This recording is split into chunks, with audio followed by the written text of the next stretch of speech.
Blue Flower, a Pine Point fanfiction. Nil doesn't like being in Pine Point very much. There's nothing interesting going on, all the other people his age see him as some sort of freak, and it's way too chilly here all the time. But hey, it isn't all gloomy skies and bad-mouthing. At least he has his best bud Dimitri. Unlike everyone else, Dimitri doesn't see Nil as a wild animal. He just sees him as a regular person and respects him for what he is. Chill, charismatic, and understanding. Everything Nil needed in a friend. But it ain't gonna last forever. Dimitri's moving to California, in the US, gross, to attend university. And Nil isn't. That's right, the only person that Nil can confide in is leaving him soon. Dimitri says it's not a big deal, though. He says that Nil will still have Momo and Journey with him in Pine Point, but Nil isn't exactly fond of that idea. Momo's constantly high and is way too hyper for Nil's tastes, and Journey... Okay, there's really nothing wrong with Journey, but Nil chooses not to engage with them anyways. Dimitri says that he'll do everything that he can to make sure that he and Nil have the best summer possible before he leaves. He said that he'd be there whenever Nil needed him, even if it means waking up in the middle of the night to go get some of the most mediocre gas station slushies in existence. Nil hit the jackpot getting a friend like Dimitri, and now the world is coming to take away his prize when he needs it most. The sun is rising over the secluded haven of Lost Lake. The sun rays slowly begin to shine through the windows of Nil's tent. He eventually wakes up, groggy as ever. He may have cured his insomnia a few days ago, but he still feels like he isn't getting enough sleep somehow, despite sleeping in as long as he can. Who knows, maybe it's the occasional deer that wanders by that wakes him up. Nil can't figure out what time it is. He doesn't have a watch. He doesn't like how they feel on his arm. You can tell that it's early based on how far the sun has risen. Damn. He wishes he could have slept in later.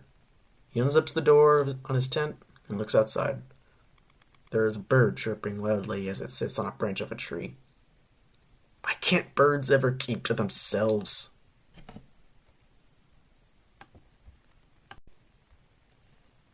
It's not an uncommon sight to see Nil riding around town on his bike. He likes the feeling of going fast. Unless it's in a car. He doesn't like that very much. That's why he hasn't gotten a driver's license yet.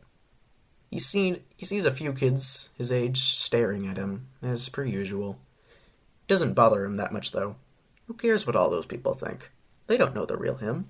Who are they to judge?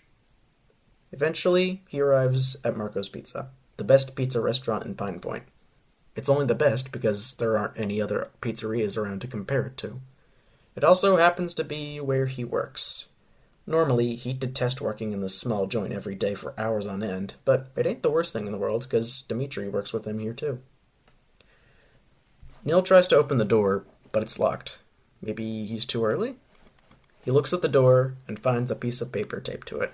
It reads, "Due to vandalism and damage to the property, Marco's Pizza is closed until further notice. All current employees do not have to come in for work for the foreseeable future. We are expecting to reopen this Tuesday. We apologize for the inconvenience." It was currently Thursday.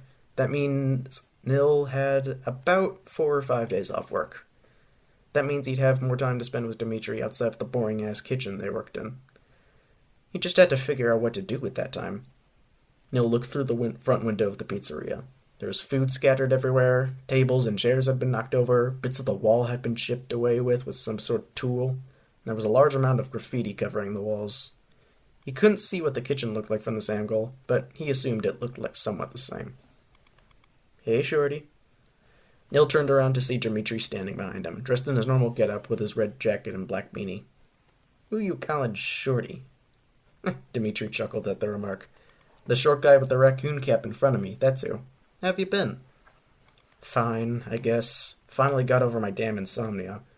I guess sleeping at your place really helped." "Well, I'm glad you're feeling better, since it looks like we have quite a bit of time off work. Wouldn't want you dozing off while we're fishing or something." "Maybe if I did, the water would carry me away to somewhere more interesting." "True. Pine Point doesn't really have much going on, but I kinda like it that way. Gives us more time to be together, you know?" "Yeah, I know." Nil kicked a rock at his feet while he tried to think of something else to say. "I'm not really sure what we should do today." "Me neither. replied Dimitri. I'm gonna go back to my place. Let me know if you think of something for us to do. All right. See you later. Dimitri smiled, got into his truck, and drove away down the road. The smirk on Nil's face that he had gotten during their conversation had faded away. He remembers that no matter what they do, Dimitri would leave town at the end of summer regardless, that it wouldn't last forever, even though he really wanted it to. Dimitri arrived at his house shortly after leaving Marco's Pizza. He went inside, only to find that no one was home. His siblings were at summer camp, and his parents were at work. That means he had some time to kill by himself. He walked up the stairs to his bedroom and threw his jacket onto his bed.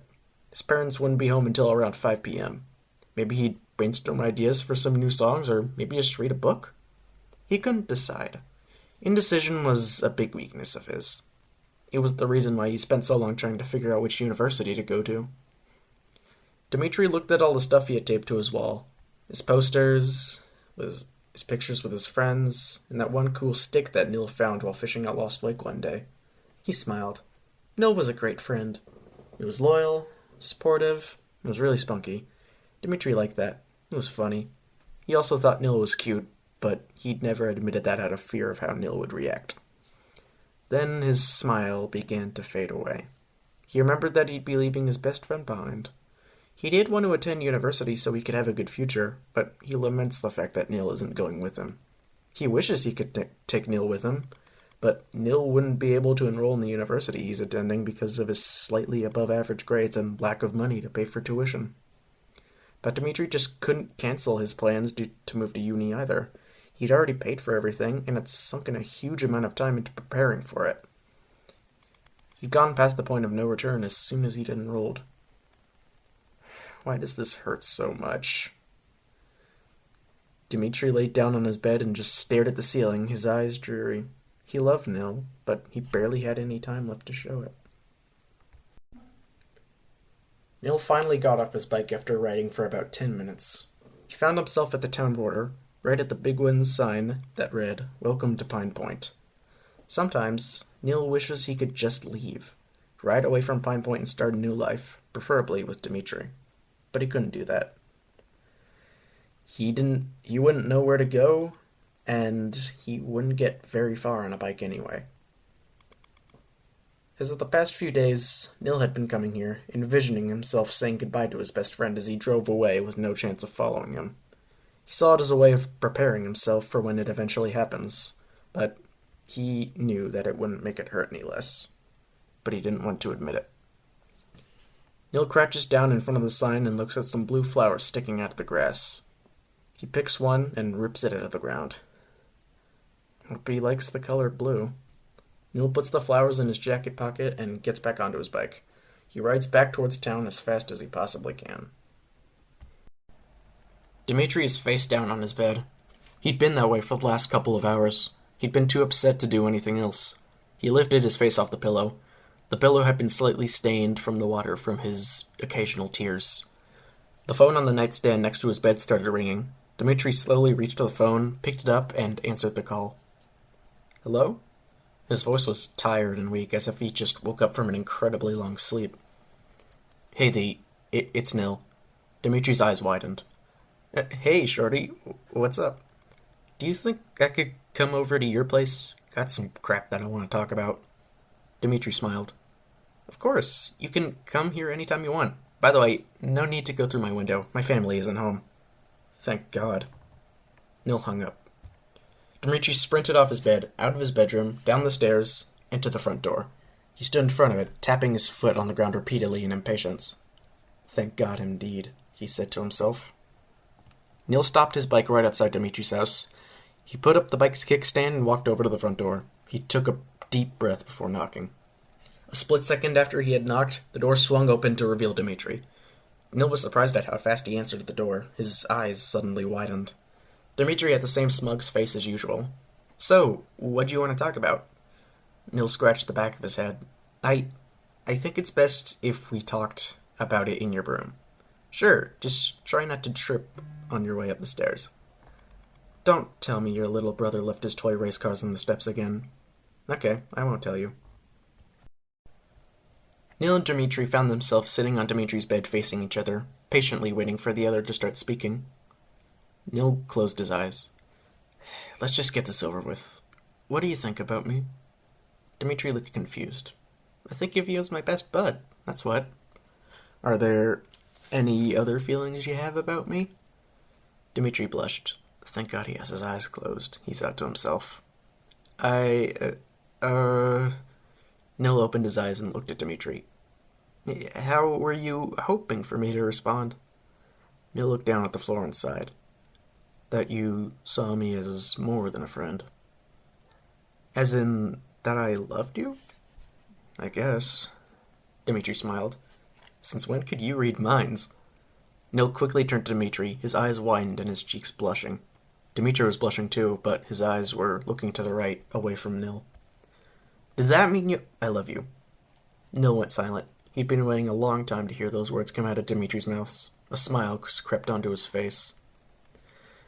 Yeah, I've been wanting to get that off my chest for a while. I was just scared how you'd handle it. Were you worried that I wouldn't say it back? Dimitri closed his eyes. Yeah. Suddenly, Nil grabbed Dimitri by the back and pulled him in for a hug. I love you too. Both were blushing more than they had ever blushed before and staring at each other with smiles on their faces. Dimitri put his arms around Nil's shoulders. Not to be nosy, but why didn't you tell me sooner?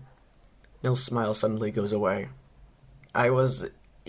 It's not a big deal now. He took a deep breath. I was worried that if people saw us together like this, everyone would hate you like they hate me. Everyone likes you, and I didn't want to take that away from you by doing this. Dimitri put his hand on Nil's chin and lifts it upward. That won't happen. It could, but I think it won't. And even if it does, I can just talk it down. How do you know? I don't. All I know is that I won't regret this, even if it only lasts a couple months. Nil frowned. Yeah, you're leaving. Yeah, I know, we may not be able to stop that from happening, but we can do this. He pulls Nil's head towards him, and the two kiss. The two close their eyes as their lips connected. Right then and there, it felt like time had stopped for the two of them, that everything had changed for the better, that everything was going to be okay. They separated their lips, their faces almost completely red from blushing. Dimitri was sitting on the back of his bed, while Nil was lying on his back, breathing heavily. You don't know how happy that made me, bud. I never thought we'd actually get to do that. Nil sat up. I really fucking needed that. Same, but a little more couldn't hurt. He scoots on over to Nil and kisses him again as the two laid back down. They kissed for a lot longer this time, occasionally stopping to take a breath. For Nil, it felt like nothing he had ever felt before. His head was getting all fuzzy, but he didn't mind. This wasn't Dimitri's first kiss. He'd shared a few with an ex-girlfriend of his a couple years back, but this felt different. He knew that Nil wasn't going to break up with him like his ex did. After a few minutes, Dimitri lifted himself off Nil's face and lay beside him. He turned to his new boyfriend. You're a good kisser. Nil turned his head to Dimitri. I am? I haven't practiced. Dimitri chuckled. Nil liked it when he did that. The look on his face when Dimitri laughed was something he'd never forget. Nil has a big smile on his face, a rare sight for anyone to see. Hey, D, I got a question. Okay, shoot. You want to spend the night at Lost Lake with me? What were you hoping my answer would be? Yes? You just answered your own question. Nil pulls the blue flower out of his jacket. I also got you a gift, he says shyly. I hope you like it. Dimitri takes the flower from Nil's hand.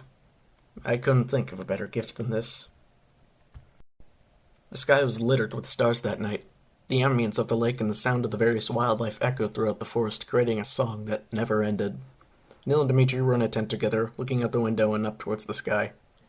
Dimitri turned towards Nil. I can certainly see why you like it out here. It feels like a whole different place at night. That, and it's far away from everyone's bullshit. Dimitri chuckled. Yeah, that too. The two of them got into a sleeping bag together, putting their arms around each other. Dimitri put his hand on Nil's cheek. Nil, thank you. This is everything I've ever wanted. Nil puts his hand on Dimitri's cheek. Anything for you. Want to do some fishing tomorrow? That even a question? The two of them share a kiss as they start to close their eyes and drift off to sleep. The end.